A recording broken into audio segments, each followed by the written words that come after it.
ओम शांति। आज की मुरली का सार। मीठे बच्चे, अभी तुम्हें निंदा स्तुति, मान अपमान, दुख सुख सब कुछ सहन करना है। तुम्हारे सुख के दिन अभी समीप आ रहे हैं। प्रश्न है, बाप अपने ब्राह्मण बच्चों को कौन सी एक वार्निंग देते हैं? उत्तर है, बच्चे कभी भी बाप से रूठना नहीं। अगर बाप से रूठेंगे तो सदगति से भी रूठ जाएंगे। बाप वार्निंग देते हैं, रूठने वालों को बड़ी कड़ी सजा मिलेगी। आपस में या ब्राह्मणी से भी रूठे तो फूल बनते बनते कांटा बन जाएंगे। इसलिए बहुत बहुत खबरदार रहो। सुनते हैं मुख्य पॉइंट्स। पहली पॉइंट, जब तीर्थ यात्रा पर जाते हैं तो कहाँ भीड़ होती है, बरसात पड़ जाती है, कभी तूफान लग पड़ते हैं। जो सच्चे भक्त होंगे वह तो कहेंगे क्या हर्जा है, भगवान के पास जाते हैं। भगवान समझकर ही यात्रा पर जाते हैं।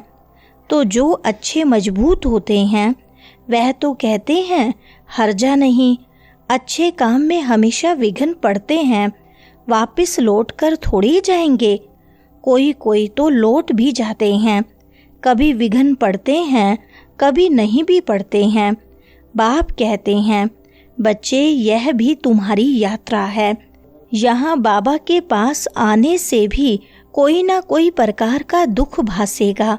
बाबा समझ सकते हैं बहुत बच्चों को तकलीफ होती होगी। दूसरी पॉइंट, तुम कहेंगे हम बेहद के बाप पास जाते हैं। आजकल देखो मधुबन में कितनी भीड़ है, बहुतों को तकलीफ भी होती होगी। पट में सोना पड़ता है। बाबा थोड़ी चाहता है बच्चों को पट में सुलाएं, परंतु ड्रामा अनुसार भीड़ हो गई है। कल्प पहले भी हुई थी, फिर होगी। इसमें दुखी नहीं होना चाहिए। यह भी जानते हैं पढ़ने वाले कोई तो राजा बनेंगे, कोई फिर रंक भी बनेंगे। कोई बच्चे बहुत कच्चे हैं जो कुछ भी सहन नहीं कर सकते हैं। उन्हों को कुछ तकलीफ होगी, कहेंगे हम तो नायक आए, या कहेंगे हमको ब्राह्मणी जोर करके ले आई है। ऐसे भी होंगे जो कहेंगे हमको ब्राह्मणी ने नायक फंसाया, पूरी पहचान नहीं कि विश्वविद्यालय में आए हैं। तीसरी पॉइंट, यहाँ भल किसके पास बहुत धन है। बाप समझाते हैं यह धन माल सब मिट्टी में मिल जाना है, यह शरीर भी खत्म हो जाएगा। आत्मा तो मिट्टी में नहीं मिलती। कितने बड़े बड़े साहूकार हैं बिड़ला जैसे, परंतु उनको क्या पता कि अब ये पुरानी दुनिया बदल रही है। मालूम होता तो फट से आ जाते, कहते यहाँ भगवान आया हुआ है। फिर भी जाएंगे कहाँ, सिवाय बाप के कोई को सदगति मिल न सके। अगर कोई रूठ गया तो कहेंगे सदगति से रूठ गया। ऐसे बहुत रूठते रहेंगे, गिरते रहेंगे। आश्चर्यवत सुनंती निश्चय होवंती। चौथी पॉइंट, कोई तो समझते हैं बरोबर इन बगैर कोई रास्ता है नहीं, इनसे तो सुख और शांति का वर्षा मिलेगा। इन बगैर सुख शांति मिलना असंभव है। जब धन बहुत हो तब तो सुख मिले, धन में ही सुख होता है ना। वहाँ तो आत्माएं शांति में बैठी हैं। कोई कहे हमारा पार्ट नहीं होता तो सदैव हम वहाँ रहते, परंतु ऐसे कहने से थोड़ी होगा। बच्चों को समझाया गया है यह बना बनाया खेल है। बहुत हैं जो किसी न किसी संशय में आकर छोड़ जाते हैं, ब्राह्मणी से रूठ जाते हैं, या आपस में रूठकर पढ़ाई छोड़ देते हैं। पांचवी पॉइंट, अभी तुम यहाँ फूल बनने के लिए आए हो, महसूस करते हो बरोबर हम कांटे से फूल बन रहे हैं। कोई को कुछ संशय है, फलाना यह करते हैं, यह ऐसे हैं, इसलिए हम नहीं आएंगे, बस रूठ कर जाए घर में बैठ जाते हैं। बाप कहते हैं और सबसे तो भल रूठो, लेकिन एक बाप से कभी नहीं रूठना। बाबा वार्निंग देते हैं, सजाएं बहुत कड़ी हैं। गर्भ में भी जो सजाएं मिलती हैं सब साक्षात्कार कराते हैं। बगैर साक्षात्कार के सजा मिल नहीं सकती। यहाँ का भी साक्षात्कार होगा। तुमने पढ़ते पढ़ते आपस में लड़ झगड़ कर रूठ कर पढ़ाई छोड़ दी थी।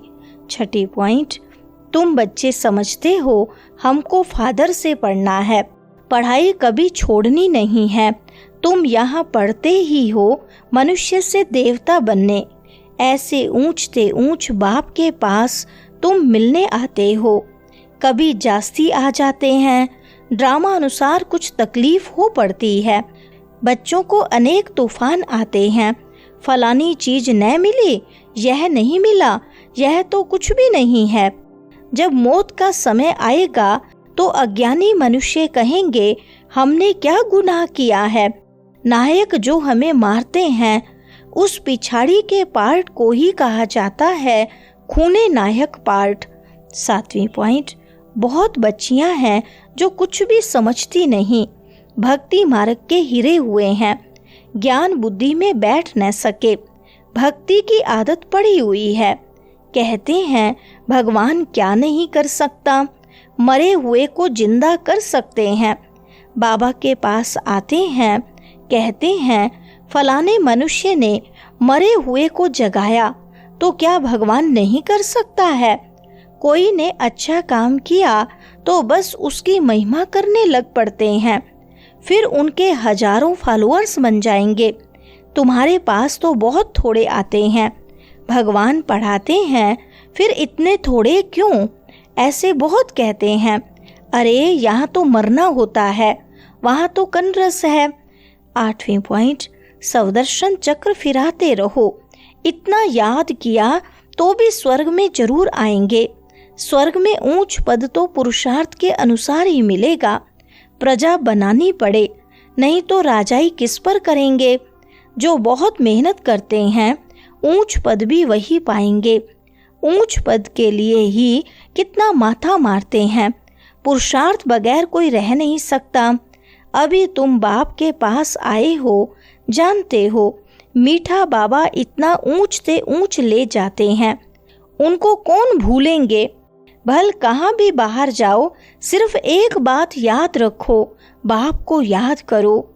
9वीं पॉइंट, बेहद का बाप बच्चों से पूछते हैं, बच्चे हम तुमको इतना साहूकार बनाकर गए, फिर तुम्हारी दुर्गति कैसे हुई? परंतु सुनते ऐसे हैं जैसे कुछ भी समझते नहीं। तो बच्चों को थोड़ी तकलीफ होती है, दुख सुख स्तुति निंदा भी सब सहन करना पड़ता है। यूं तो यहाँ कोई अपमान किया नहीं जाता। अगर कोई भी बात है तो बाप को रिपोर्ट करनी चाहिए। रिपोर्ट नहीं करते तो बड़ा पाप लगता है। बाप को सुनाने से झट उनको सावधानी मिलेगी। इस सर्जन से छिपाना नहीं चाहिए।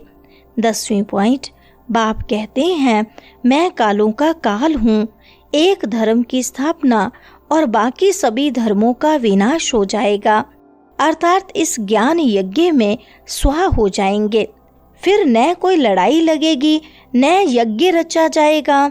इस सर्जन से कुछ भी छिपाना नहीं चाहिए, बड़ा भारी सर्जन है। ज्ञान इंजेक्शन अंजन भी कहते हैं। अंजन को ज्ञान सुरमा भी कहा जाता है। जादू आदि की तो बात ही नहीं है। बाप कहते हैं मैं आया हूँ तुमको पतित से पावन होने की युक्ति बताने। वरदान है तन की तंदुरुस्ती, मन की खुशी और धन की समृद्धि द्वारा श्रेष्ठ भाग्यवान भव। विस्तार है संगम युग पर सदा सव में स्थित रहने से तन का कर्म भोग सूली से कांटा हो जाता है। तन का रोग योग में परिवर्तन कर देते हो, इसलिए सदा स्वस्थ हो। मन मनाभव होने के कारण खुशियों की खान से सदा संपन्न हो, इसलिए मन की खुशी भी प्राप्त है। और ज्ञान धन सब धनों से श्रेष्ठ है। ज्ञान धन वालों की प्रकृति स्वतः दासी बन जाती है और सर्व संबंध भी एक के साथ हैं।